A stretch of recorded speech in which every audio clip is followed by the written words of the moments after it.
transparency was here because we didn't word that correctly. So when we say the pre-orders were gone within a few hours going forward in the video, we mean they were gone within a few hours of when the date announcement was for the actual release of the game.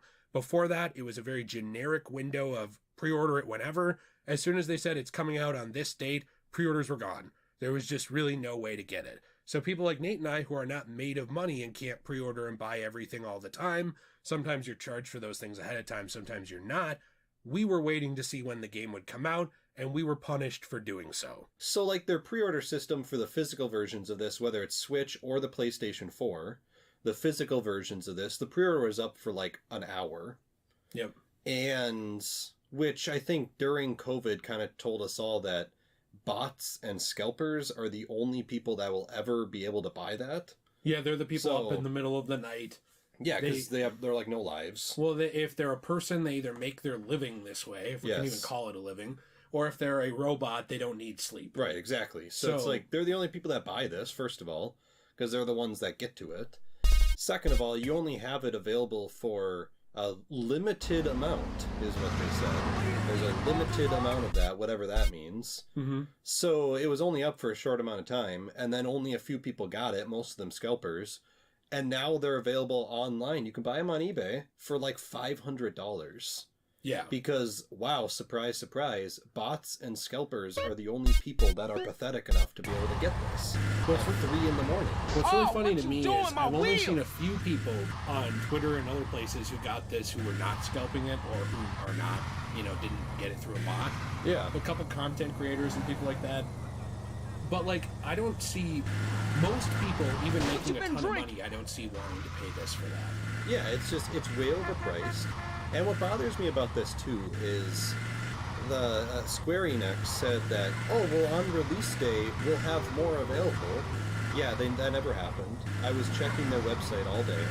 I signed up for their wait list, or whatever you want to call it, which there's probably millions of people on that. So I guess why would I ever get to use it? Well, can we mention, too, how popular these games are? You just said there's tons of people on the wait list. Why do you think the Final Fantasy games, they're some of the best-selling RPG games of all time? Yeah. Look at things even like Final Fantasy VII and Crisis Core and stuff. You see them flying off the shelves. Yeah. Everybody buying them, even people who weren't into Final Fantasy previously. Because they're popular. And so when do you think the best time to release a physical of this is going to be? Coming off the hype of 7. When do you think the best time to release a physical of this Pixel 1 through 6 remaster is going to be? It's going to be coming off of the hype of 7 Remake and then Crisis Core. Because you've got all kinds of new fans that are going to see Final Fantasy, and they're going to say, "Here comes my if player, 7 now you Remake in real is this trouble." good, how good are all these old games? I'm going to go play these and try these out. Well, that you just described me. Right. I played Final Fantasy X growing up. And I only most recently got into 7, right before I played Remake. I played the original, and I played Remake, and I haven't played Crisis Core yet. But I was so excited for this because I'm like, well, I never got the opportunity to play 1 through 6. I want to buy this game.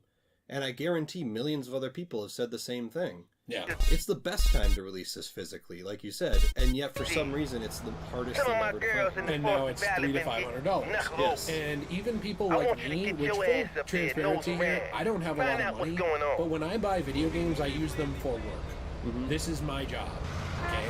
So even people like me who could buy something like this, just use it for work and write it off, I would not recommend pay this money for this. No.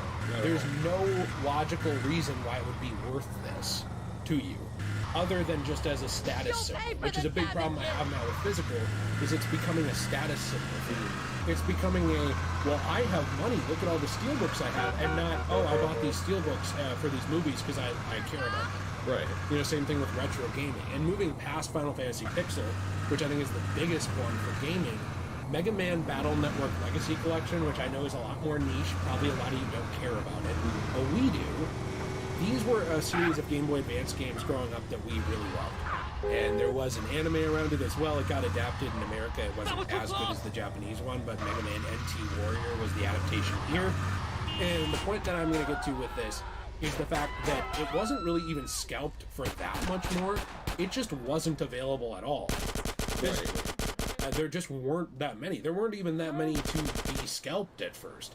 in the first week that this came out, it has since been kind of fixed. Mm-hmm. Now there are copies available at GameStop, Best Buy, and I believe Target.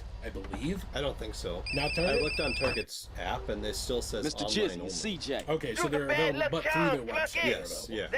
But like when this first came out, we talked to someone at GameStop who worked there. We did not record what he said because that would have been weird. But when we were talking to him in our area, he said, "Yeah, by the way, there's only 93 of these in the entire country that are not a pre-ordered copy in our system." Totally Yeah, gonna at pay for GameStop. that.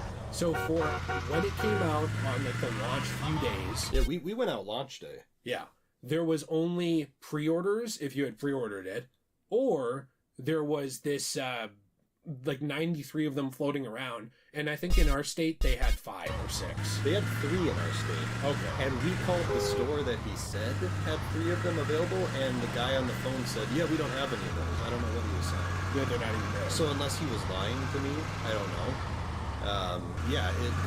It's like this game. It's like, okay, is like- this GameStop employee though the Joker? Maybe he wants to buy it. He's like- maybe he's buying them. Oh, it looks like there's 3 left. Buys them immediately. Well, I don't know. Maybe I have maybe he set seen them them. aside, and it's like, well, I don't know. I have seen them too on eBay for over $100. Yeah. So there are people trying to scalp this game. It's just not something you're going to scalp well. But guess what? The digital version of this, if you pre-ordered the digital, it was easier to get the pre-order bonus, which was some extra cosmetic stuff. And also, when you go to the website to try and buy it directly from them, on launch day, the only thing they had was digital. Yes. So even the Capcom website, you could not buy a physical thing. Same goes with Final Fantasy Pixel Remaster too. You can buy it digitally whenever you want. Yeah. The one I think we're going to move into that everybody did care about when it came out was Metroid Prime Remastered. Yes, this pissed me off. This is now available. Okay, I understand that. But let's also address that. Before we get into this specific example, some people are going to say, well, if it's now available, like if you're complaining about Mega Man and Metroid, but they're now available, why are you complaining about them? Clearly, you can still get the physical. I have a question. How many people do you think tried to buy the physical, couldn't? So they immediately rushed to buy the digital, which technically gives more money to Nintendo. Yes. Because they can cut out the retailers. That's why they want to do this digital only stuff. By the way. People say, well, Jay, why would they want to do that? They don't care. There's not some big conspiracy. No, the reason they do care, the reason I believe these companies care, is because they make more money off of digital. Yeah. You can't Right resell away, your it, first evangelical off. holiness. So if Nate buys Metroid Prime Remastered digitally, he can't sell that to anybody. You're just stuck with it. So first off, it eliminates the secondhand market entirely. So that means that I can't come in later and say, I want that game, I'll give you $20. I have to go to Nintendo and say, I'll give you, what, $50 or whatever? I think it's 40. For the game. I have to go to them and say, I will give you this money. Yeah. Directly. So that's the first reason they want to get rid of digital, or physical, is getting rid of the physical secondhand market. The second reason is making more money right off the bat. Okay? Yeah. And the third reason is patches. You can always change whatever you want. There is no 1.0 version floating around in your hands if you do this. Same with movies. You can't take a copy I have of Peter Pan on my shelf and add a disclaimer to it. Right. You can't do that. But if you put it on Disney Plus, you can be like, oh man, that What Makes the Red Man Red song is really bad. Let's put a disclaimer here. Or So you- remove it too. So you can edit or change or do whatever you want to these things. So I want to say they do have reasons to want physical money. Okay? And so when it comes down to it with Metroid Prime, yes, it's available now, but for about a week and a half to 2 weeks, it really wasn't. No, I went to, because I've been waiting for this game for a long time. When they first announced it, yeah, it was only like a month or so, or whatever it was. But I went to about 10 stores to try to find this game because I really wanted it. I found it at one store. It was a Walmart, and they had like 3 copies. And I went out the day it came out. So I don't really understand what this was. To me, the problem with all of these is they butcher the launch of these. They butcher the launch of the physical version, because like you said, then people will be like, oh crap, I really want to play Metroid Prime Remastered. I can't find it anywhere. I'll buy it digitally. And then once you already spent the $40 digitally, like what's the chances you're going to buy it for $40 again physically? You're not. Yeah, why would you? So like, they already got their $40. They didn't have to share any of that money with Walmart. And if you are So- a mega collector and you will buy it again, then they get even more money. Well, exactly, yes. So I think it's just I think they provide it physically, but they butcher the launch of it purposely, so then people will just buy it digitally because they want it. And same with Metroid Prime Remastered. I remember watching the Nintendo Direct when this was announced, and I was so hyped for this because I've been waiting for this for years. And they were like, well, it's available digitally right after the Nintendo Direct comes out. Why do you think they did that? If you want it physically, you have to wait till, I think it was like 3 weeks or so, 4 weeks or whatever it was. And it's like, well, of course people are going to go buy this right after it come out because you just hyped it up in a video. You just had a whole Nintendo Direct segment on Metroid Prime Remastered. And then you're like, oh, hey, you can play this today if you want to. Go on the eShop. Yeah, the eShop will have a lot of copies. They'll have unlimited for you. And everyone's like, oh, okay, yeah, I'll go buy it. Oh, but if you want it physically, you have to wait a certain amount of time. Something else I wanted to personally add in here is the fact that a lot of people say, well, why don't you just pre-order it then? And like I already said before, from the future, because I'm talking from the future again, we don't always have the money to pre-order everything right away. And secondly, how many games have been pre-ordered by a ton of players and they come out either broken or incomplete? For a long time now, a big known fact in the gaming industry is that you're taking a chance on stuff if you decide to pre-order it. If you decide to pre-order a game, you're taking a chance on the fact that that game is going to come out complete and not be a complete mess, or not be full of lies, that it's actually going to be what's promised. So I think the solution of just pre-order it isn't exactly a realistic or good situation either, because what it does is it tells companies, hey, 1 million people have pledged to buy this game no matter what.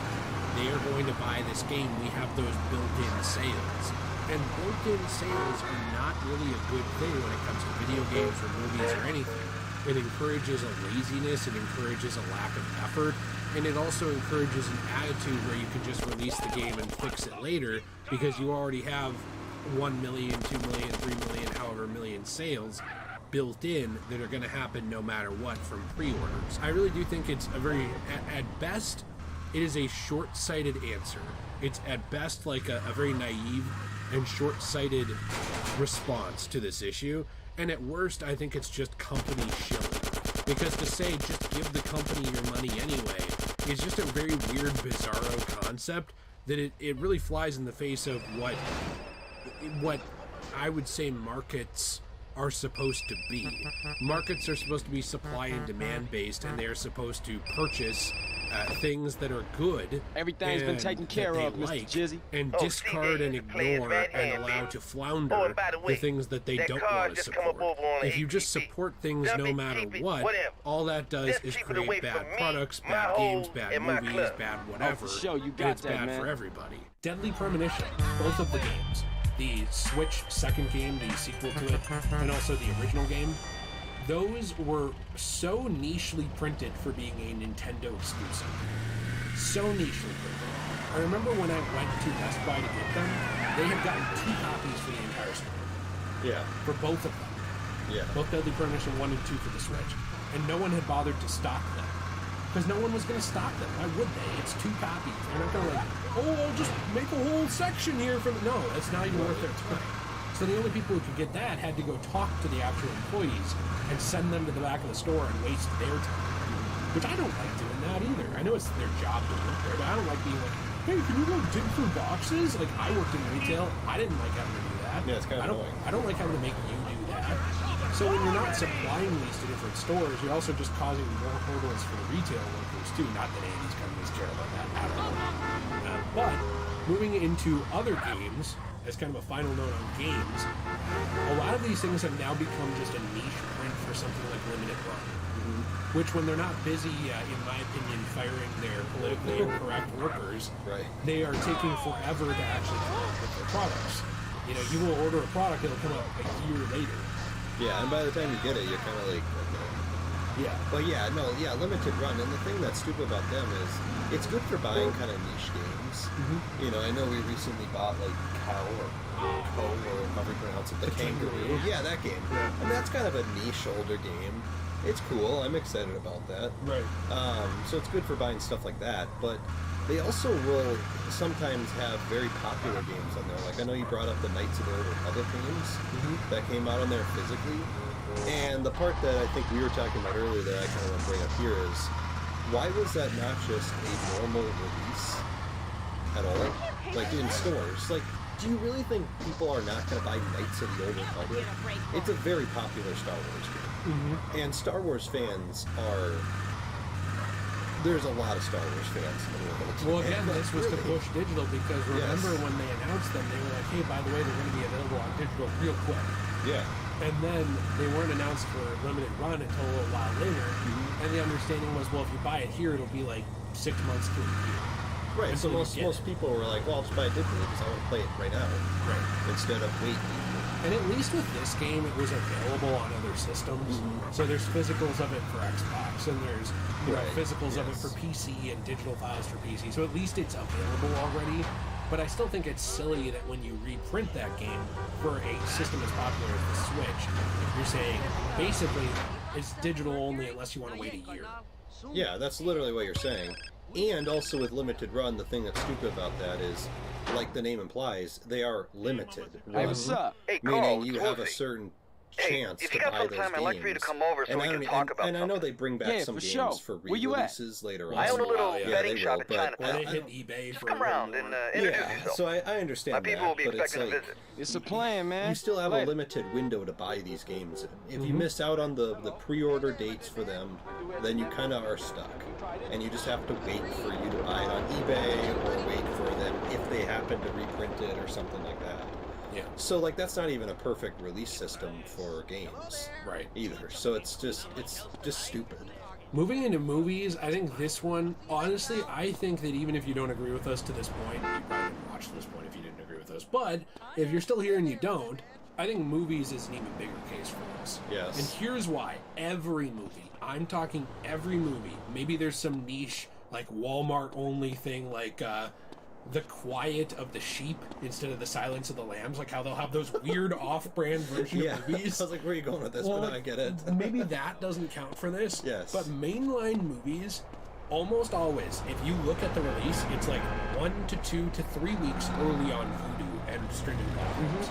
So you can buy it digitally on Amazon Prime, or buy it digitally on Vudu, or buy it digitally on whatever. But it's always earlier, by multiple weeks. So again, you are pushing that idea of, I want it now. I want it right now. And so they get a ton of money off of people who can't wait. And now I get it, that's their fault. But my point that I'm saying is, they are still pushing this as like a, don't miss out, you could get the movie now and watch it right now. Or you can wait 3 weeks, I don't know, well, do you like the movie or not? It's like, it's kind of like this weird understood of like, oh, if you really like the movie, you'll buy it now. And so then when, the physical finally comes out weeks later, and they're like, well, I don't understand. Why won't people buy the physical of the movie? It's literally like Shazam. Right. It's like, we're like a week into the launch of Shazam 2 being in theaters, and they're like, hey, it'll be on digital in 2 weeks. And it's like, okay, well, now everybody who would go watch it is not going to. Right. Why would they? Because they could just stay home, not leave, be like large and in charge on their couch with whatever food they want, and be comfortable there. So you're just telling people there's no point to buy the physical. Yes. Because you can get it so quick. Even other than that point, though, there are releases that we have looked for that are impossible to find in our area or on the internet in a lot of cases. So Nate, I wanted you to run through some of these. Yeah, I have some of these I really want to talk about. So my biggest pet peeve for all of these, actually I have two, but the biggest one I have was the Indiana Jones steelbooks. Recently, at the time of us recording this, they reprinted the first 4 Indiana Jones on steelbook, and the reprints of those were garbage. Like, I mean, the reprints were cool, but the pre-orders and the release of them were bad, which is what I mean. Right. Because we were looking for all 4 of them. You just killed him. And you almost killed Harrison for it. No, I'm sorry, no, the movie, yeah, okay, whatever. The releases of them were garbage. And so we were trying to find them, and first of all, they were impossible to find because stuff like Target and things like that on their apps were like, well, it's an online only, and the online sold out because they had them up for pre-order, they had them up for purchasing online on their apps, and they were all sold out. And then we randomly saw them in like Target and stuff like that, like physically in stores, but they were like way after they came out already. And it was like the worst thing ever for me and you try to find these. I don't even know where we found them. We probably found them at Best Buy or something. By the way, the Indiana Jones steelbooks, I never saw them physically at Target. I know you did. I think did I buy them for you when I saw them? Because I remember I was racing around all these stores. I think you might have, and I went to like 3 or 4 that same day, and I didn't see them. I saw Raiders of the Lost Ark at Target. Okay, yeah. And I saw like 2 copies of it. I saw that one like a week later. Yes. I never saw the other ones. Yes. But I was told that they were available online only. The Yes, problem for a with limited time because they sold out. they did sell out pretty quick. And the other problem with that being that I don't know about you listening, if you're at this point, you probably care about physical media. I don't trust a lot of the mail service, at least in the United States, to get me something not smashed. Right. The mail service now seems like it's good for things like buying soap or ordering groceries. Yeah. When you try and order a collectible, you're lucky they didn't play football with that thing in the bag. Well, yeah, Hey, and I can Caesar, even speak to that. the I used Yay to leaving work in the San mail Fierro, service. right? The people Right, that but work in the they're post using office bikes, don't DJ. care They go cross at all. country. They don't care about packages at all. So it's just like Not right now. you know, I gotta with check going into back to some the Indiana shit. Jones steelbooks. They were impossible to find physically until like 2 or 3 weeks just after listen to their me, okay? original release date Now, of it's them, very and then you important randomly that you could find a listen few to me. copies here or there. Right. I So ain't it's like no I think retard, the amigo. amount of them that they made was so limited, think? What and you they and Mike butchered think? the I'm release just a of pretty them. That's face to just like, y'all? what, Is that how do you y'all find game? these? Well, and again, who wants Now, to this be here like, is well, the I'm going to dumb pay a muscle little that I bit was more. talking about. I'm going to buy it online. Carl, I'm going to pay for T-Bone, shipping. I'm and going to wait for it to Enrique. come in the mail. Sup? Or I can just buy it digitally right now. Well, Don't yeah, mind 'cause Again, him, this is exactly. my whole Way point back. is Hey, when don't be people such a when beachy Netflix liability. started doing streaming, Liability. everybody Liability for said what? Now, there's Netflix 3 of did us and what I'm getting 20%. companies What should have type of done the math whole is that? time to That's eliminate piracy. fool's math, They made player. everything cheaper You and and easier to me. access. I sell my And soul everyone to you praised them guys. for that. They said, And look, that's this what is it's how you gonna handle come down piracy. to, huh? You make Screw things me out of cheaper my and 13 easier to cents. access, and that's You not need even to worth your kill. time to pirate. You agree. So how come they get, a Besides, lot we of could've praise said for 5%. that? But when we point out, hey, look, they made digital Cat, you got cheaper your and tongue? easier to access than You was physical, bad at people are like, talking well, this no, is that's not mathematics. true. That's just a conspiracy. There's no Hey, you way. wanna make Because this we've shit brought this up personal, before, Winston? and people have said that. Yeah. They've said there's Hello? no way, there's no underlying Yeah. conspiracy. It's just What? you're old and people don't want physical Man. anymore. Damn. That's what Right. they'll say. Hey, man, I got a balance. Well, they no, don't want you physical don't. anymore I because their invented that sheets in the trick, company baby. every Carl, 5 seconds is come like, with me. hey, We buy gonna this have to bust us a digitally. couple of Yeah, or medals you up can in wait here. 5 years for the What do you mean physical. this shit Well, and a lot of been times damn it's rich? We can't it's just go a out there, logical T-Bone, choice to be too. a Well, yeah. DEA Why track. would you buy physical when you can get it cheaper, faster, Yes. and more conveniently digitally right away? And that is our point. Well, That they are yeah. purposely making physical things inconvenient to collect. Well, and going Does back. that point make sense? It makes a lot of sense because even going back to the Indiana Jones thing, it was so inconvenient for my time to try to find those steelbooks. I did, but it took me so long that the majority of people are not going to do that. No. The majority of people aren't nerdy enough to go out and buy a steelbook and spend half their day just searching around different stores until they finally find a copy. The majority of people don't do that. Well, so they make it so inconvenient that you just almost rather like, well, I didn't find it at 2 Targets. I'll go on. Speaking of that, Star Trek movies that recently came out. So, Star Trek 1 through 6, the motion picture all the way through Undiscovered Country, the William Shatner era, came out. You could find them, kind of, at Best Buys, but they weren't packaged well in shipping. So they were pretty beat up a lot of times. Which is another thing I've noticed is the packaging for shipping them to stores has gotten worse. So the companies that make the movies, not only will they not distribute enough of them, they will also distribute them just tossed in a box. Yes. They will get to the store smashed, and people who still care about physical collecting will look at it and be like, I guess I'll just buy it digitally because this is smashed. Right. We just encountered that with those Star Trek movies. I ended up finding all of them eventually. But the motion picture, the first one, wasn't even distributed in our state at all for about 3 to 4 weeks. Then, when it comes down to it, the Patrick Stewart era of those movies just came out, and every Best Buy got 3 of them per movie, maybe. Yeah. And I would say over half of their stock, out of 10 stores that we checked, total probably, were destroyed. Smashed. In the mail. Smashed. I don't believe that the same like physical destroyer, serial destroyer of physical media goes to every Best Buy and goes like, and like smashes it on like the counter or something and then like leaves maniacally. Right. I think it's literally that they don't ship them well because again they don't really want to encourage you to buy them. Yeah. Because once the store buys them to sell, they can wash their hands of that. Mm-hmm. You know, the whole thing with retailers, and the reason why you'd want to cut them out, is they are the ones buying the product from the company to sell it. Yes. Now they have to be responsible for making a markup on it. If they don't make their markup, that's not really any major loss to the company itself. They don't see much more money than just the retailer buying it from them. Mm-hmm. There are some cases where they do, but overall, it's not a huge amount. With digital, you cut that person out completely, you make all the money right away, you do whatever you want with it, you don't need to deal with that. So once you get the stores to buy some copies of this to sell, it's just a little bit extra on top, that's it, just kind of a cherry on top of your digital sales, and you're good. And that's what I think was happening with both Indiana Jones and Star Trek. You know, there is also other stuff too. I mean, I don't think all of these we have to run through heavily because we're at about 30 minutes. Yeah. But the Batman the Killing Joke movie is destroyed. That one along with other DC movies, they've been reprinting some on 4K, like The Throne of Atlantis and stuff like that, and Batman Hush and things like that. I've been looking for these on 4K. They're always damaged. Yep. So I just have the Killing Joke because that's kind of the most prominent one. I have yet to find it. I've been looking for who knows how many ones. I have yet to find a non-smash copy. So, but yeah, that one along with some of the other DC movies. The Logan Steelbook was sold out day one when that came out. I made a really pretty deal with that. I don't think it's on this website anymore. But I was really mad about that. Now you can get it again, but it took 2 years to be reprinted. Yeah.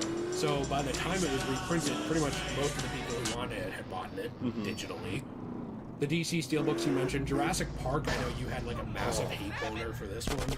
This took me so long because, they reprinted all these. This is probably the worst release of any movie I've ever seen in my entire life.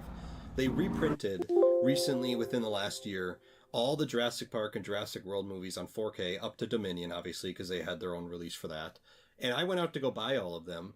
It took me so long to find all of these. And in fact, I had to buy Jurassic Park 2 and 3 on eBay, way overpriced, just to have them because I couldn't find them anywhere. Yep. They were sold out everywhere.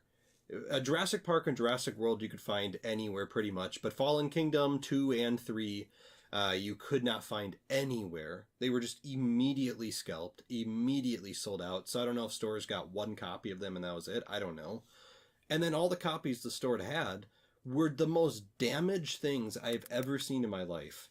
I cannot tell you how many copies I looked through of Jurassic Park, because I know you wanted it too, so I was looking for that too. And I think I stopped. I think I only got...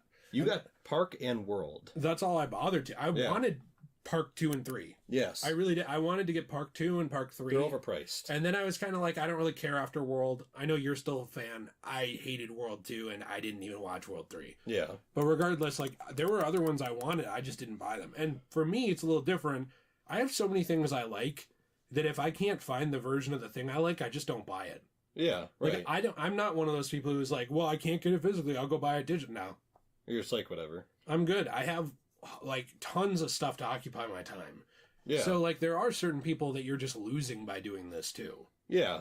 And it's I don't understand what the point of it is. And with the Jurassic Park 2, it's hello guys and they gals, were all just the most Harvey. smash thing ever. And they all had printing issues on them too. The actual, the slipcover itself just had a bad design because it was printed without paint in part of it too. So it was a bad release all around, the Jurassic Parks and Worlds on 4K. We also mentioned the Godzilla vs. Kong Steelbook. That was scalped to crap immediately.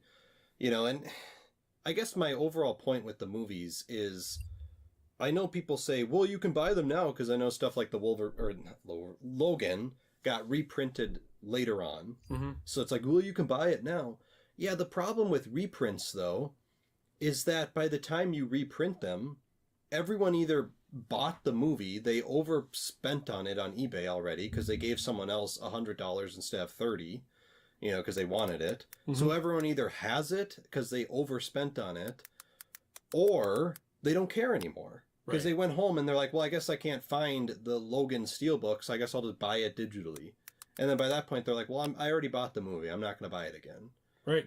And that's our whole point with all these physical things, is they butcher the release of them so badly, Or they release them damaged, so you can't ever find them. Which I'm genuinely starting to think is on purpose. I think it is, because it's not a coincidence that all these movies are just destroyed. Right. You know, and so they were either damaged. And it's not just at or... one outlet, by the way. Yes. Like, this isn't just a Best Buy thing. This is Best Buy, Target, Walmart. Yes.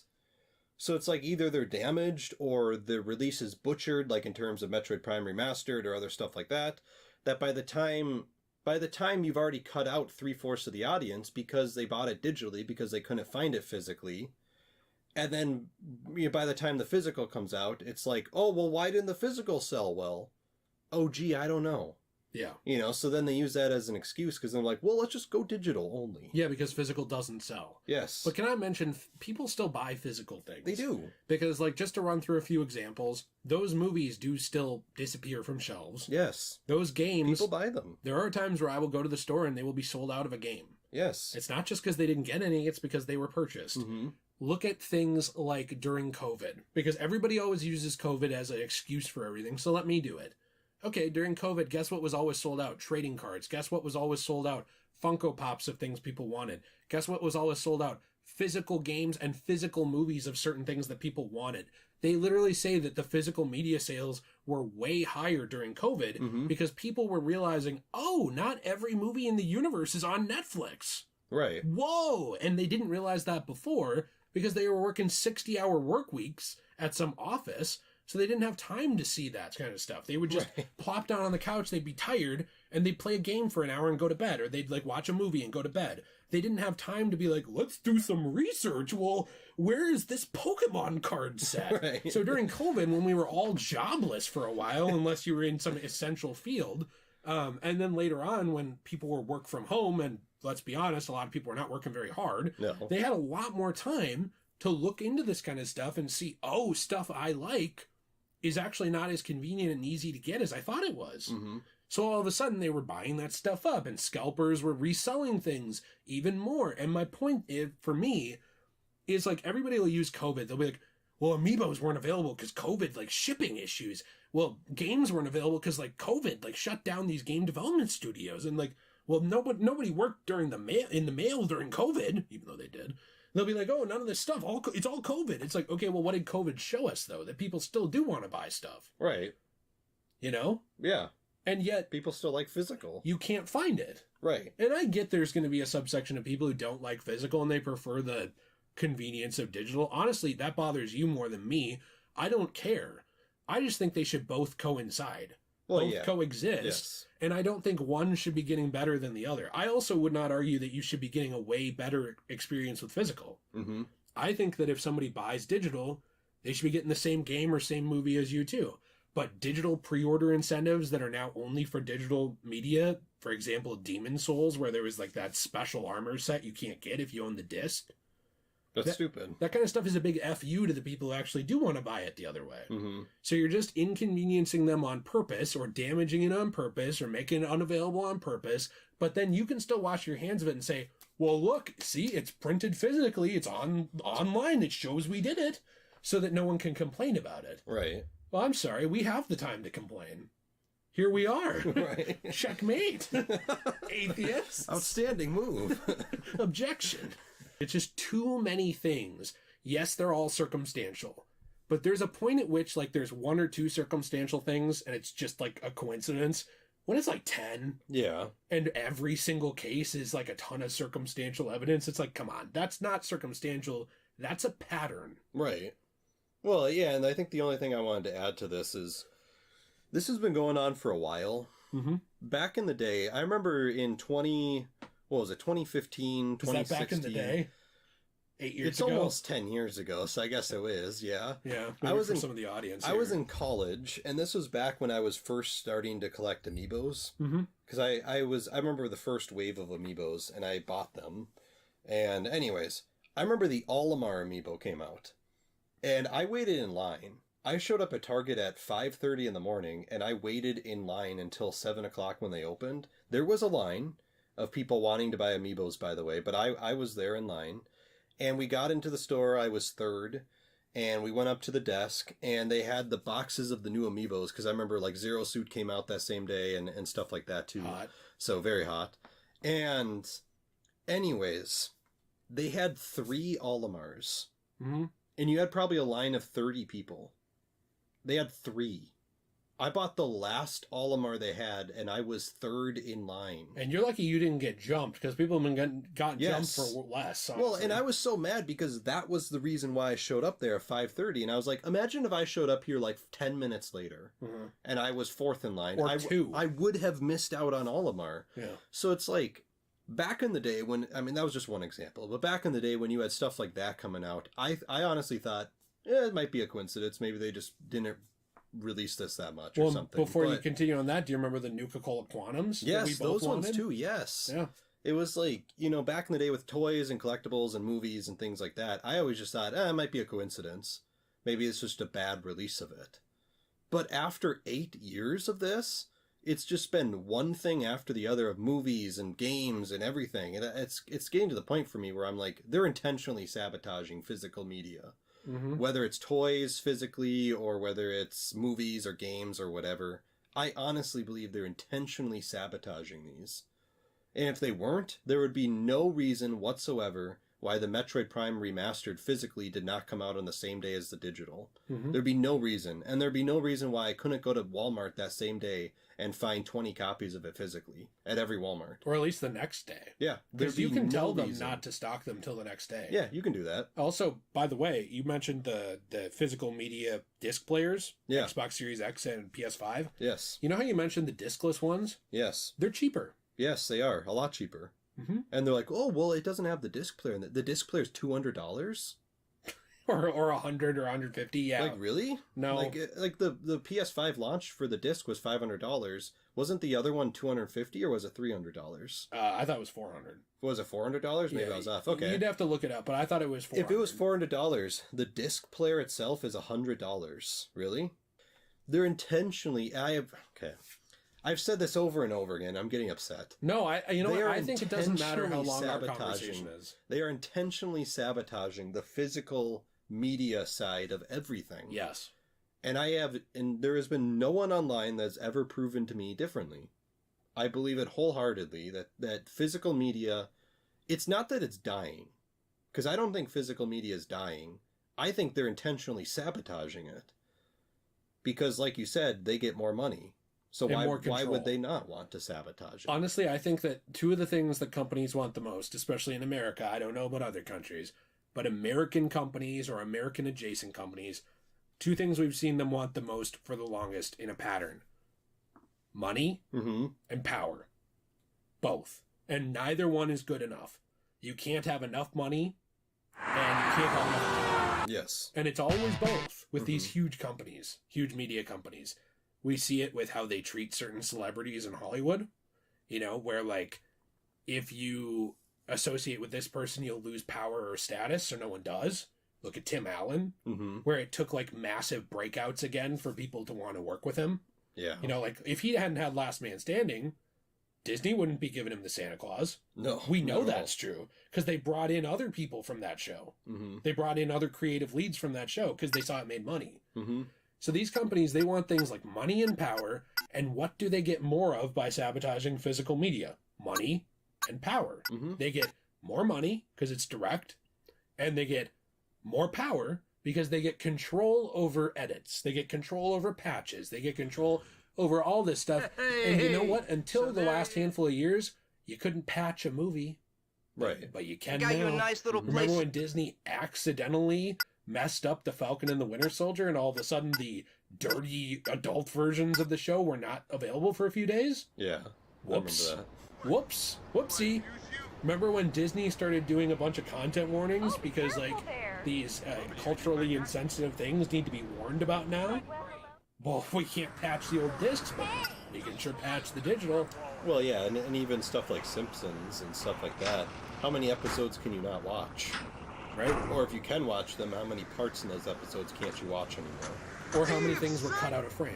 Yeah. Some possibly intentional. Yes. Yep. That's the thing. Editing is power. Mm-hmm. The ability to go through and change what something says. Like, I don't want to be like George Orwell here, because I think he's maybe overly cited when it comes to discussions like this. But truly, we live in a world where manipulation of truth is something everyone on both sides of the media talk about. Both sides of the political spectrum. Like, how often did we hear fake news for like 6 years? Right. All the time. Yes. From both sides. And now you're telling me that this doesn't apply to media? That media just doesn't count? That art is immune from this? That art, nobody wants to control that? Mm-hmm. Why? Why would that be immune from it? But nothing else is. Yeah, it's silly. There's no reasoning. There's no logical reasoning why. Yeah. So it's like, at the end of the day, even if you don't believe that they want more money from it, I genuinely believe that these companies have shown time and time again that they want more power. Yes. And being able to control supply and demand very easily and manipulate it, being able to make more, what would you say, like, being able to look at numbers and not just see how many people bought a movie, but see how often they watch it. Mm-hmm. You know, I can't see that with Blu-rays. But I can see that every time you go on Netflix and you watch, you know, a show or a movie. Right. You know, that data, that power, and that editing ability is way more valuable to them than a $20 physical sale. Yes. Well, and also going off of that point too, and this is my final point. No, you can talk however long. Going off that point too, I think that another form of power for them is being able to alter what stuff people play with games in particular. So, for example, with the announcement of Assassin's Creed, what is it called? Infinity or Infinite, whatever it's called. Yeah, which we still don't have full... Which we still don't even know what that means. Yeah. But with the announcement of that, guess what conveniently got pulled off of Steam? And maybe it's back now, I don't know. A lot of Assassin's Creed games, including Liberations, was like the main one people were pretty pissed off about. How convenient, huh? Yeah. That, like, even your precious digital media you can't buy anymore. And not only just not buy it, people are reporting it was pulled out of their library. Yeah, for a while. Like, they literally bought the game, and then they couldn't play it. It was not in the library anymore. And I look at that stuff, and I go, huh, how convenient there. Because you all know what Assassin's Creed Infinite or Infinity, whatever it's called, you know what that's probably going to have on it? Hey, we got some Liberations content here for you. Yeah, you never know. Yeah. Oh, you can't play it on Steam. Oh, that sucks. How do you buy this game of ours? Here you go. You can buy it. Well, and even if that's not on there, it was in the Assassin's Creed 3 remastered that they were trying to get to sell more. Yes. At that time, and also being Assassin's Creed, remember the other thing that conveniently went away, the multiplayer. Yes, the multiplayer too. But guess what? Infinity and Infinite or whatever is going to be about. Multiplayer and single player experiences. Right. Allegedly, it's both. Right. So I think they're intentionally. Digital media allows them to intentionally change and pull off things in order to in order to create false hype around new content coming out. It totally allows them to do this because they're going to pull off Liberations, they're going to pull off multiplayer, they're going to do all this stuff. And then they're going to put it all in their new game, so people will be like, "Oh man, I've been really wanting to play Liberations. I'll go buy that game because that has it on it." Mm-hmm. Or, man, I've really been itching for some Assassin's Creed multiplayer. I have nostalgia. Hey, it has it on there. Yeah. You know, and no one can tell me otherwise that this is what they do. You know, and I know this might be another video, so I'm going to make this very brief. Are you going to talk about the Wii U? I'm going to talk about the Wii U. So they shut down the Wii U eShop. They shut down the Wii U eShop. They pulled off all those virtual console games on there. Did not pull me off. They did not pull you off, but stuff like Metroid Fusion, and other games like that. Zero Mission, Pokemon Rangers. Yes, they pulled all these games off on the Wii U. And then guess what conveniently got announced the next day on the Switch Online subscription service for digital? Hey, well, you can play Metroid Fusion. Look what we just added to the Switch. Content drip. Yes. They're dripping content like an IV. Yes. Instead of giving you all of it at once, and we've seen content drip. Remember when Netflix used to release all of their episodes for a season at once? People would binge them and then they canceled their subscription. Yes. Now everything comes out a week at a time. Why do you think that is? So you can, yes, exactly. So you stay subscribed. You know, and that type of stuff also allows them to do this with digital media too. You know, this spreads across a lot of platforms. So your point is digital media isn't safe either. No, that's my entire point. So you're trying to say that it's not just physical. It's not just physical. Digital media allows the company to alter stuff in order to create hype around certain products. That's my point. Digital media. If they sell me, for example, the Assassin's Creed 3 remastered copy on the Xbox, if I buy that, I have Liberations on there. You can pull it off Steam all you want. You can put it in Infinite or Infinity, whatever it's called, all you want. I still have it. And physical media, this is another reason why I think they want to get rid of physical media, is because they can't alter things on physical media. It's protected. It's protected. I can still put in my copy of The Simpsons on DVD. I can still watch those banned episodes. I can't on Disney Plus. I can do it on there. I can still put in my copy of Assassin's Creed 3, flip over, play the Liberations DLC. I can't on Steam. Maybe you can now. I think they put it back. It did come back, so, but it only came back after tons of outcry. Yes, exactly. So if the outcry didn't happen, it probably would have. If no one had noticed, do you really think that would have happened?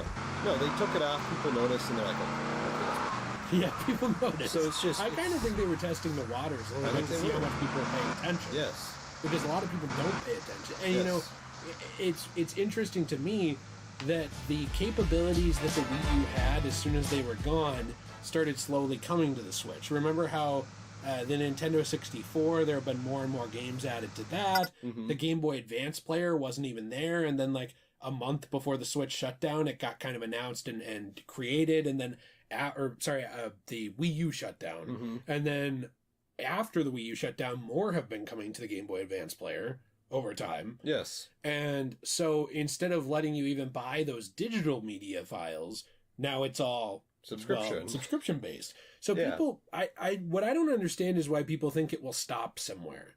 Because if you're okay with physical going away and you're okay with the problems with digital, physical has problems too. It has inconveniences. You have to go find the thing. You have to purchase it in real life or wait for it to arrive in the mail. You have to get off your couch and go grab I know, your disc. and in America, we're all very big. Okay, I was very upset earlier I didn't get a Mountain Dew Icy, so I understand the struggle of being a big boy. Right. But, like, you know, these do have their inconveniences. Or if the disc snaps because, you know, like you're doing your Kegels and you got it up there and it snaps because you're getting ready. Right. All of a sudden you don't have a movie. I get it. But if you're fine with the digital inconveniences, because I'm fine with the physical ones, let's say you're fine with the digital ones and you're fine with physical going away. What makes you believe that that won't happen to digital? What makes you believe that they won't stop letting you buy the file? Stop letting you buy the rights to it? You know, like to stream it or to view it. Or even pull it off your library like they did with Liberations. Or things on Amazon. There was a recent thing with Amazon Prime where they lost the rights to a lot of stuff and people were pissed because things were disappearing from their purchases. What makes you believe that this stuff won't happen to you?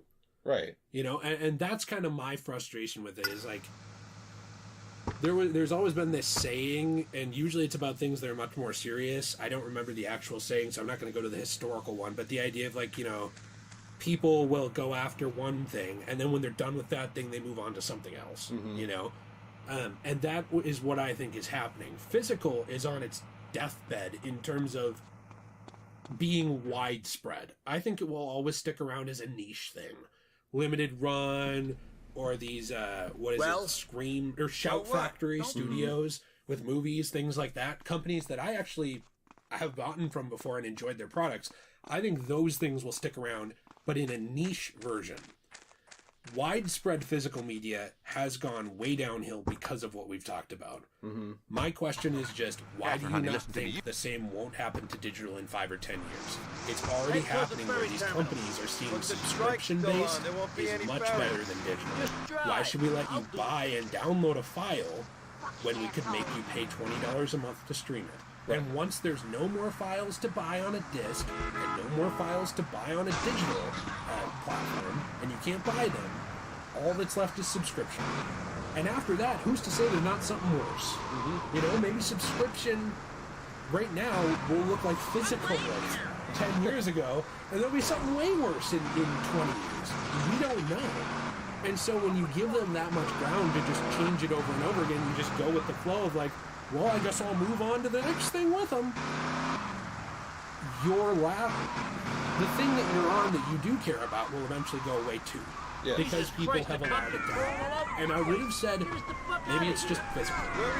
But it already happened to physical, and now it's happening to digital too, where those files are being removed, or they're being messed with or tampered with, or being put on subscription services instead of letting you buy them. Big one being the Nintendo Switch eShop. It is a ghost town compared to the Wii U. Right.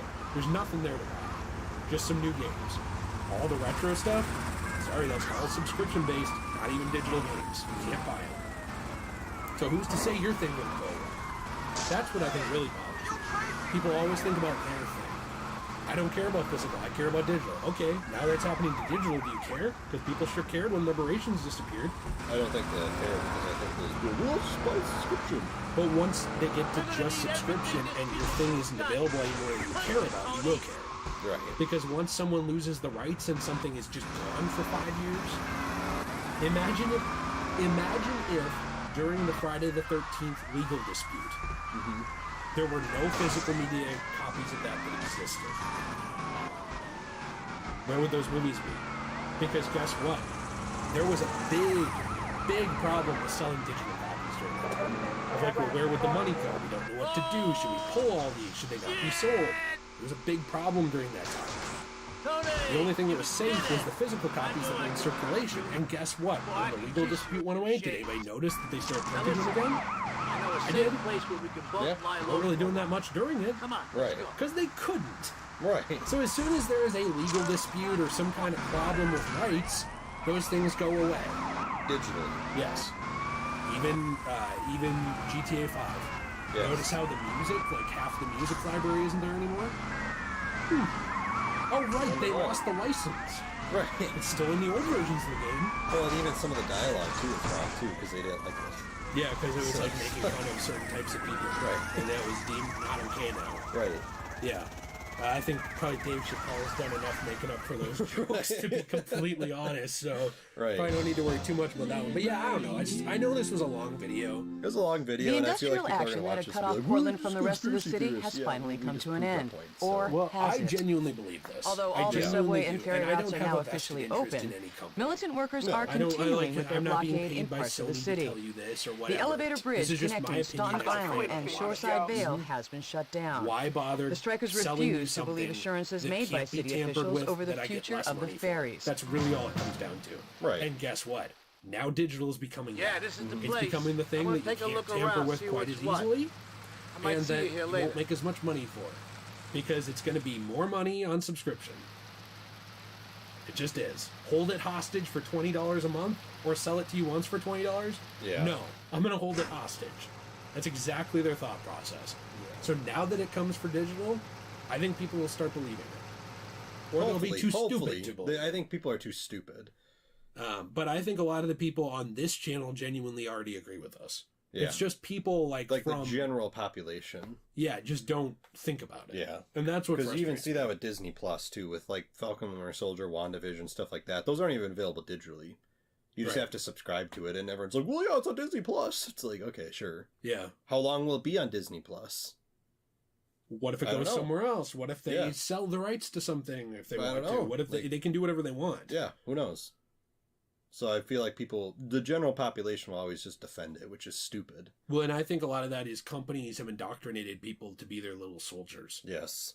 So, and I think Yep. that's the unfortunate thing about brand loyalty, which is something I always talk about being bad. Mm-hmm. When you have brand loyalty, anything a company does is good. Yep. And they're your buddy. Because they make fun thing. Right. I don't know, it's like the guy who thinks his drug dealer is his friend. Right. Like, They're that's your not friend. how They it just- works. They just like your money. They just want your money. Yeah, that's all it is. So they're like kind of polite to you, but when you leave, they're like asshole. Like they don't care about you. Right. I don't know. Let us know anything in the comments down below. I do want to clarify, and I know Nate believes this too. We don't think the people who watch this channel are dumb. No, not at all. I just think that the general public doesn't either want to think about this stuff, or in some cases have the time to. Mm-hmm. Like a doctor who's like an open heart surgeon, they're not going to spend their free time thinking about this kind of stuff. They've got more important things in their life to think about. Right, they just go home and turn on Netflix. It falls on nerds like us to pick up the shield and defend you all. No, I'm just kidding. But I don't know. Let us know what you think in the comments down below. Nate, any final rants? I think I'm good. Okay, you thought you were good 30 minutes ago. I know.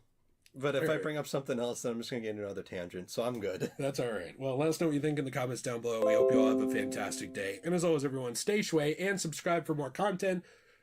Doing a lot of stuff on this channel. I have a second channel, King of Creepy, where I read and narrate and talk about horror stories. And then finally, also, we have Let's Play channel where we play all kinds of games. And my wife, Jill... Oh, the Let's Play channel is Degenerate Plays. Link in the description down below. Finally, my wife Jill has a channel, Magical Jill. She does stuff on Pokemon, Sailor Moon, dolls, toys, reviews, collectibles, stuff like that. So, fantastic. I hope you'll check that out. As always, everyone, stay shway.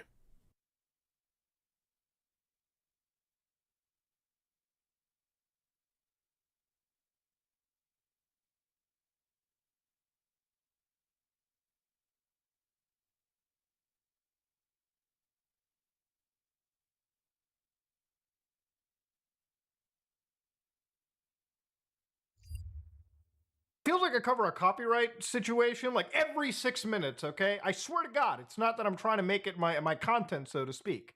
But I like deep dives, and I like deep analysis, and I like looking at situations like this. Because for me, I'm one of the... And then you're done, okay?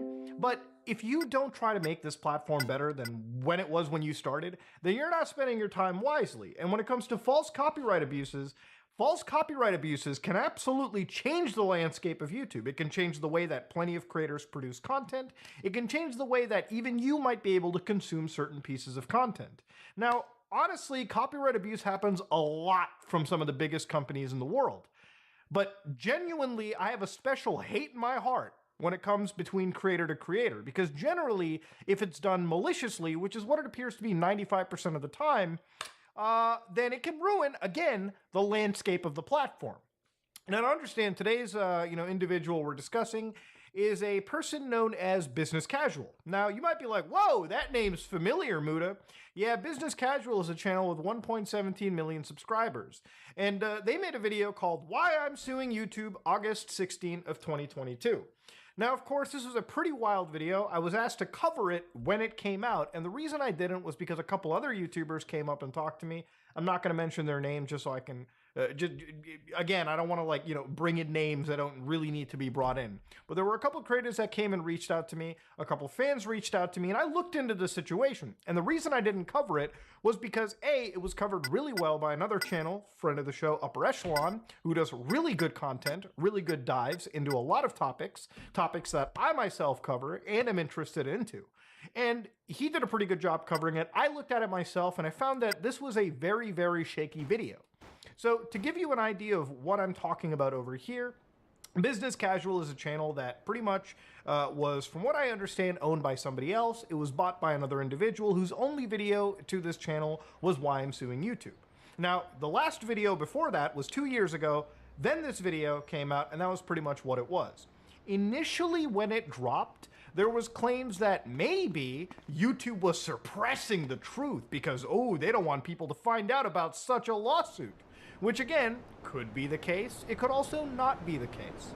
That didn't stop Business Casual, from what I understand, and some of these screenshots I have did come from Upper Echelon because they did a good job archiving. And as you can imagine, when people are caught and, people are contradicted, and when people are, sort of put a spotlight onto, a lot of things suddenly get deleted, okay? So thank God for YouTube archivists. 70,000 plus of our subscribers have push notifications enabled. How many were notified of our video exposing YouTube? A whopping 0. So of course, ladies and gentlemen, some notifications weren't sent. Obviously, this appears to be a bug, a glitch in the system. Could YouTube be suppressing it? Look, I'm not ruling it out. I don't know what the hell happens at YouTube behind the scenes. Nobody really does.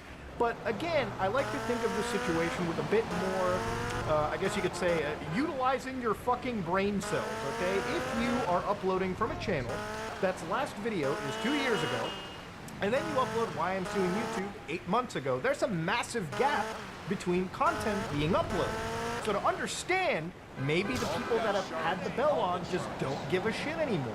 And sometimes videos don't perform really well. Hell, if I was to look at my own channel, right, sometimes videos do really well. If I look at things like This Guy's Ruining YouTube, obviously that one did a bit better than Redfall is a truly awful video game. investigating the cat video was 620K views 3 days ago. And then, of course, some videos don't pop off. It is what it is. It's how Mafia works, my guy. That's how the internet is. So to say that YouTube was blocking your video, you would need a lot more proof than just that one error that you showed in the analytics. You didn't really show where other traffic was coming from. And if YouTube was really blocking your video, ain't no fucking way you were getting 2.1 million views when you have almost half of that as your subscriber base. Clearly your video got featured in the recommended algorithm, which is where most views for a video come from. The other thing was looking at some of the inflammatory shit on this video. So this was during the peak of the US-Russian sanctions. So about a year ago, a war in Ukraine kicked off, Russia's invasion of the Ukraine, and obviously public perception towards Russia wasn't all the way there. And to be honest, it still kind of isn't, all right? It's a very politicized topic. If you read the description, I'm not playing any clips because I don't want a copyright strike from Business Casual, even though I will probably 100% be in the right. I say probably because in order to prove fair use and copyright to be factually, right in your favor, you have to go to a court of law. Anyways, reading the description, this is a true story. A story about YouTube's intentional efforts to undermine the US of A in collusion with the Russian government. It's also a story about copyright infringement and YouTube's willful blindness to bad actors who openly admit to filing patently false DMCA counter notifications to avoid the termination of their accounts. So, ladies and gentlemen, he says Business Casual CEO Alex Edson exposes YouTube for turning a blind eye to brazen, repeated, and obvious infringements to their copyrighted videos. In the video, you will see how YouTube has acted and continues to act in the direction of the Kremlin. Again, YouTube has no reason to work with them. This video was uploaded August 16th of 2022. If Alex Edson's claims are to even be remotely believable, looking at YouTube's own channel monetization policies, YouTube in March 10, 2022, March 3rd said, due to the ongoing war in Ukraine, we will temporarily be pausing Google and YouTube ads from serving to users located in Russia. Also, we are pausing access to all monetization features such as channel memberships, super chats, super stickers, merch for viewers in Russia. Also, in March 10th, they said, given the recent suspension of Google advertising systems in Russia, we'll be pausing the creation of new Russian accounts on AdSense, AdMob, Google Ad Manager. Additionally, we will pause ads on Google properties and networks globally for advertisers based in Russia. As a result, creators in Russia won't be able to complete new YouTube partner program signups at this time. The implication that YouTube is somehow capitulating to the Russian government and undermining the US on a DMCA dispute between a Russian state media organization and a YouTube channel in the United States by simply not offering some level of automatic bias towards the American is a bit absurd, because in order with DMCA safe harbor provisions, obviously YouTube's not going to jump into the spat anyways. Now, while YouTube, yes, is not profiteering off of any Russian viewers, yes, people who are from other countries who are watching a Russian channel's YouTube video would still, from what I understand, be providing money to an active AdSense partner.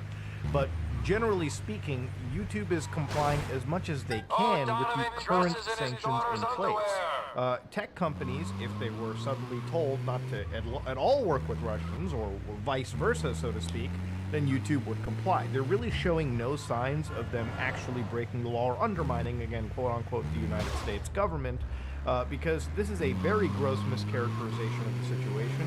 And I imagine YouTube also believes the same. I imagine any third party looking at the situation with clear eyes would realize that this isn't exactly as cut and dry as it may seem from Business Casual's video. So anyways, I know that I'm getting into a million different things right now, but I'm trying to point out why this video is really shocking to me. The other big reality of it, and this is a clip that comes from Upper Echelon, where he actually received an email from Alex basically talking about how he was incendiary against him. Upper Echelon basically got this, where he said, hey, it's evident you did not actually watch my video. So here he actually mentions that, you mentioned that Russia only uses a few snippets. So in what Upper Echelon was saying, that Alex was using like a couple seconds of footage at a time to basically, within fair use, cover a piece of, cover a topic, so to speak, or cover actual events. Your claims are categorically flaccé. I assume Alex was trying to write the word false, which at that point I have to tell you, try a spell checker. As shown in our video, at least 2 of RT's videos actually infringe 28 separate copyrighted scenes from our video, totaling 1 minute and 28 seconds of our content. So basically, their whole team sat through Russia Today's channel and found 1 minute and 28 seconds of their content spread across 28 infringement cases. Now, of course, in this case, it really does appear that if we were to take 88 seconds of content and divide it by, again, 28 seconds of copyrighted scenes, we're looking at around 3 seconds on average, a little over, of content used. So, I don't know. It depends on what he's talking about, what the infringement is. Again, this is to go to a court case, and we're trying to see if this is actually abusive of his copyright. Again, fair use, and the DMCA relies on a few tests, and generally, if this is good faith or not, we'd have to look at the content. Now, in this, he pretty much, the general summary of it, he wanted this channel pretty much removed because since they had 3 copyright strikes, 3 strikes means that YouTube should remove your channel and basically every other channel associated to you, which Russia Today has several, about over, I think, 20 or 30 channels. Another sign that YouTube isn't working with the Kremlin, so to speak, is a sign that YouTube has actually been blocking a lot of these Russian state-backed media organizations. Good luck trying to find Russia Today or any of its associated channels today on YouTube.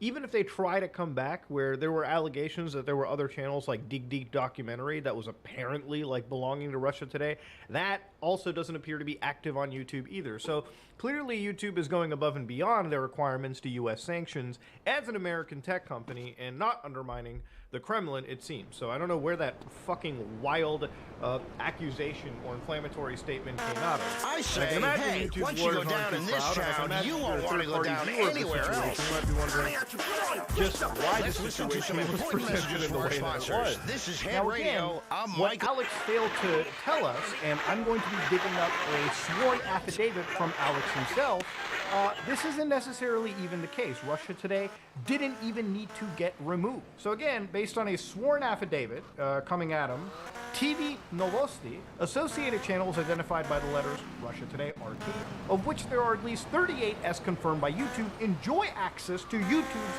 managed CMS technology.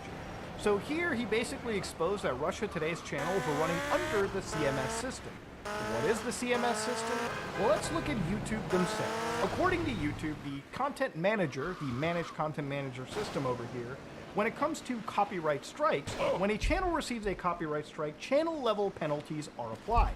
Partners should avoid accumulating copyright strikes across their managed channels. Failure to do so will result in penalties applied to their content manager in addition to existing channel strike policies. So one could argue that channel level penalties, if you get 3 strikes, you should be removed. But to remove everything under your wagon doesn't make sense, because they said if a partner, they being YouTube, receives 10 copyright strikes across managed channels in a 90-day period, then the partner is subject to further review. The results of which may include loss of the ability to link channels, loss of the ability to upload videos, and termination of the partnership agreement. After 90 days, copyright strikes will expire. So again, if you looked at throughout the course of a fucking year, you could basically have up to, what, 40 copyright strikes, right? Like, assuming that, you know, they all keep expiring. Again, they only got 3, it seems, not 10. So again, YouTube didn't have to remove them, which makes a lot of his case seem really bullshit to me, and it's the reason why I never covered it. So because of DMCA safe harbor provisions, you can read it for yourself right here. A good example of it was this article on TechDirt. Herein lies the problem. There's no plausible claim of liability for YouTube. There may well be a plausible claim against TV Novosti, but that doesn't magically make YouTube liable as well. Indeed, the case is complicated by the fact that Business Casual uploads its video to YouTube, granting YouTube a license to them.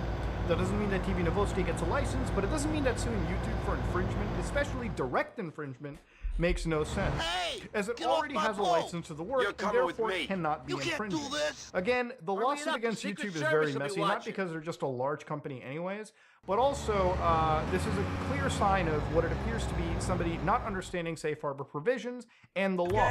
So I know, long summary, Mudo, why did you have to go down this route? It's because I wanted to explain to you the situation that I know covered, but also where it's actually leading to.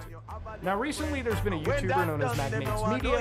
He's basically said a YouTuber called Business Casual has filed 3 copyright strikes against my channel, claiming that I've used seconds of similar footage. These 3 strikes means that I've received an email from YouTube saying in a few days my channel is going to be deleted.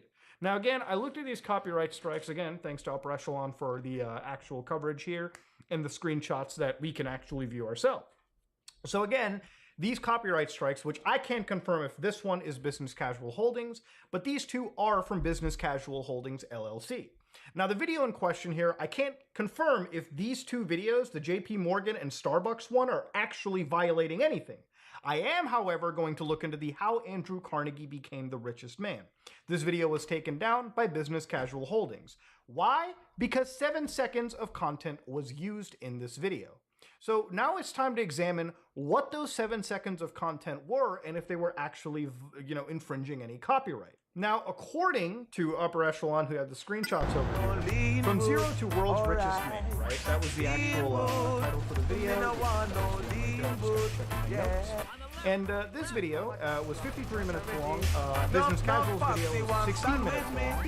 And basically, this image was basically the target point. Now, what is this image, you might ask? So this image is from the Library of Congress, okay? The Carnegie Steel Plant, Homestead, Pennsylvania.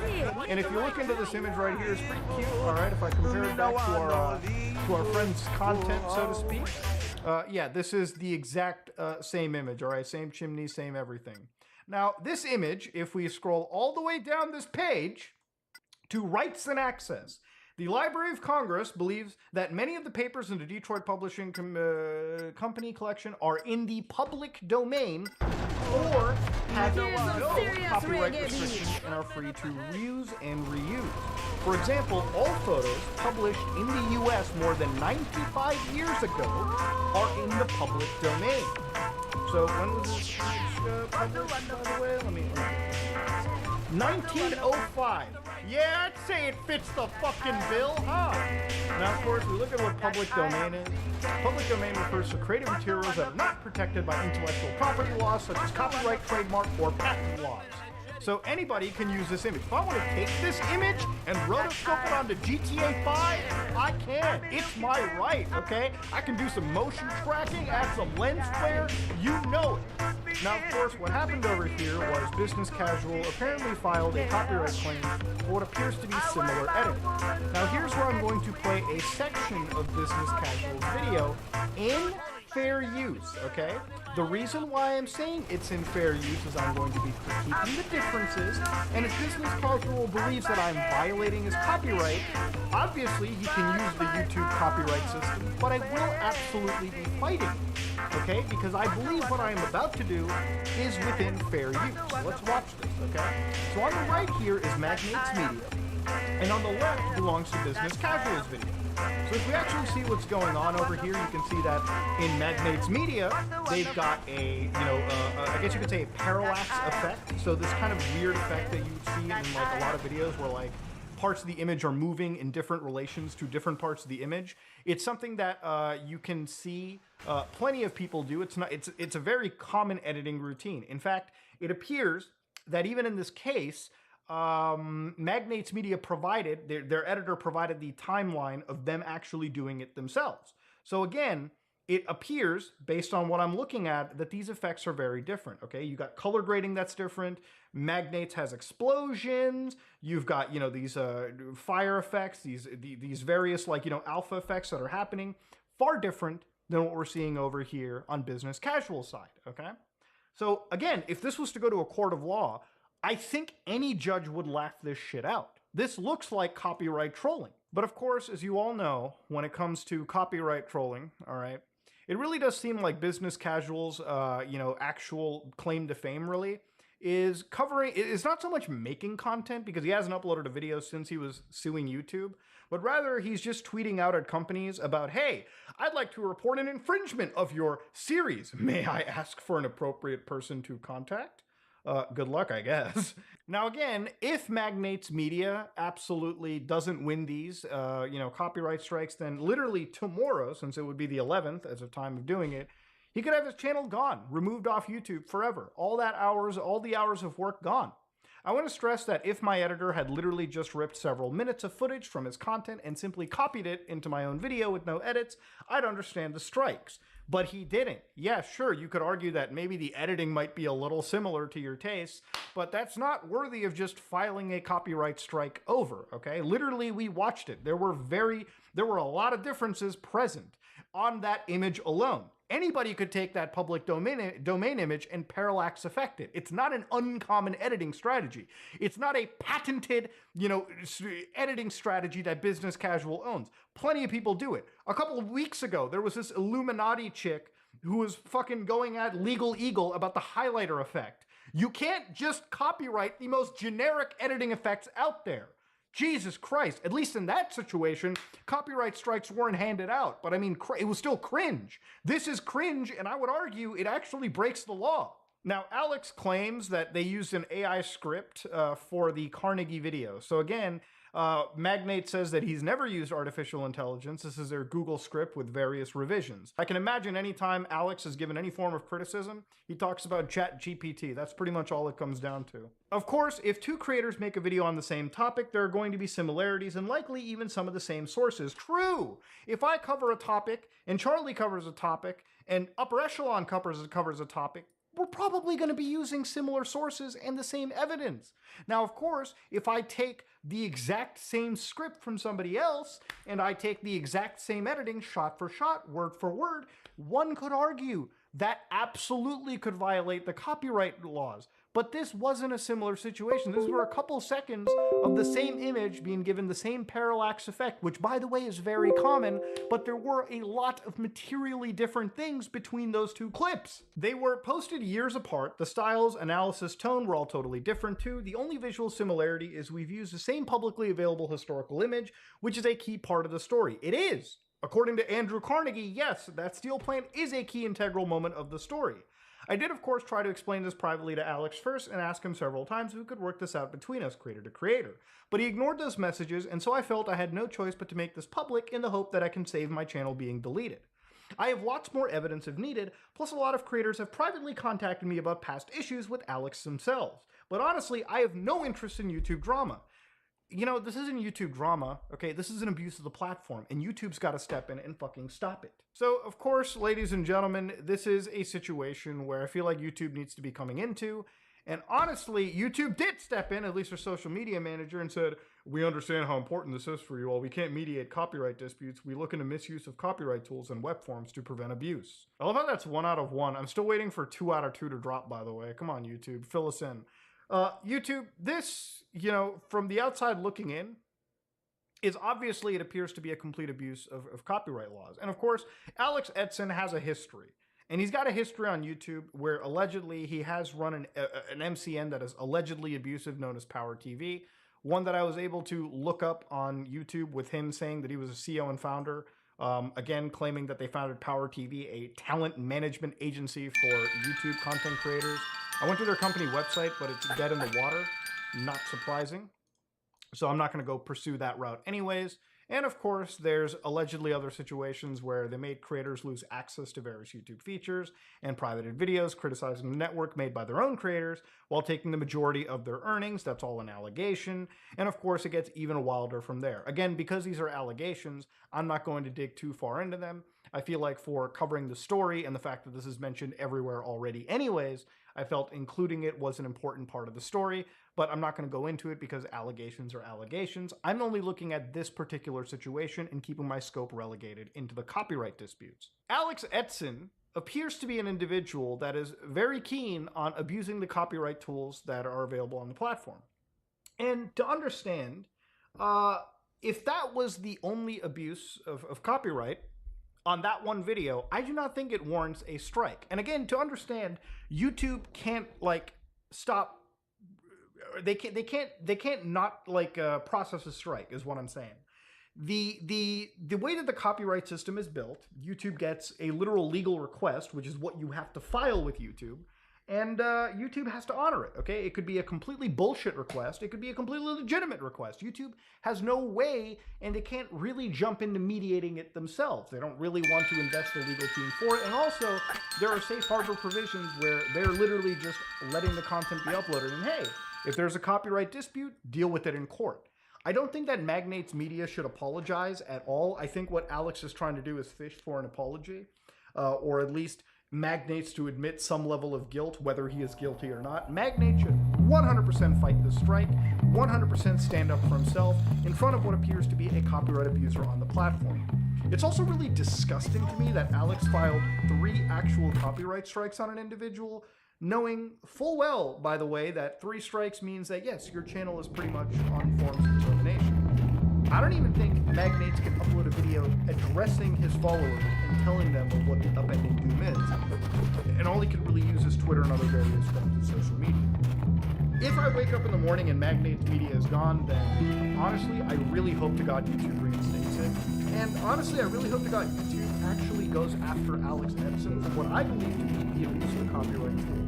YouTube needs to start punishing its fucking creators. They need to start punishing individuals for abusing these tools. Too long has this shit actually been happening. And this stuff boils my blood, looking at it like this. This isn't somebody downloading anybody's video and posting it onto the internet and profiteering off it. That I would defend Alex on. This is Alex overstepping the copyright system and trying to take down a competing creator. All from a fucking guy that doesn't make content! On someone innocent. Holy shit, the world I live in, dude. Anyways, yeah. Share this video, like stuff, please like, comment, subscribe, dislike, and I.